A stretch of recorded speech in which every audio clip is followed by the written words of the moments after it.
हाय everyone. तर school reopen झालेले आहेत आणि आता सगळं stationery, bag, school bag, tiffin bag, shoes, uniform ह्या सगळीकडे सगळ्यांच्या घरी हीच गडबड असणार आहे. तर माझंही सेम तसंच आहे, पण फरक इतका आहे की माझ्या सासूबाईनं चितळे हॉस्पिटल आहे सोलापूरमधलं, तर तिथं काम करतात.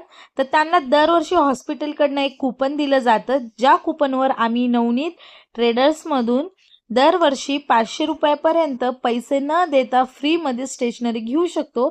पण होत नाही बरं का, 500 रुपयाच्या वरती स्टेशनरी होते. पण 500 रुपयापर्यंत आम्ही कुठलीही या नवनीत स्टोअरमधून किंवा ट्रेडर्समधून कुठलीही स्टेशनरी 500 रुपयापर्यंत घेऊ शकतो.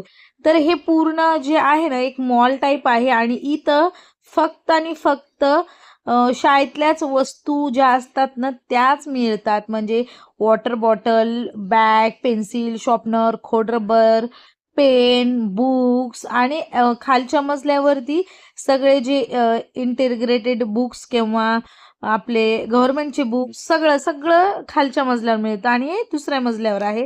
तर सोहमसाठी मी आता इकडे पॅड वगैरे पाहत होते, पण घरी ऑलरेडी असल्यामुळं मी पॅड कॅन्सल केला आणि त्या पैशामध्ये दुसरी कुठली तरी वस्तू घ्यायची ठरवली.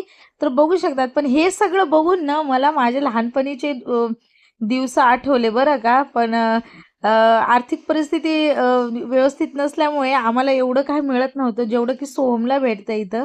हा जो कंपोस्ट बॉक्स आहे ना, ह्या कंपोस्ट बॉक्ससाठी आम्हाला खूप वेळ वाट पाहावी लागायची आणि आम्ही 3 भावंडामध्ये एक बॉक्स वापरायचो.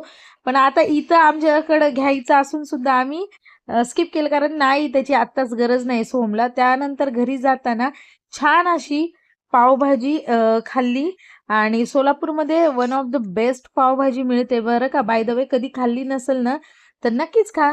चला बाय.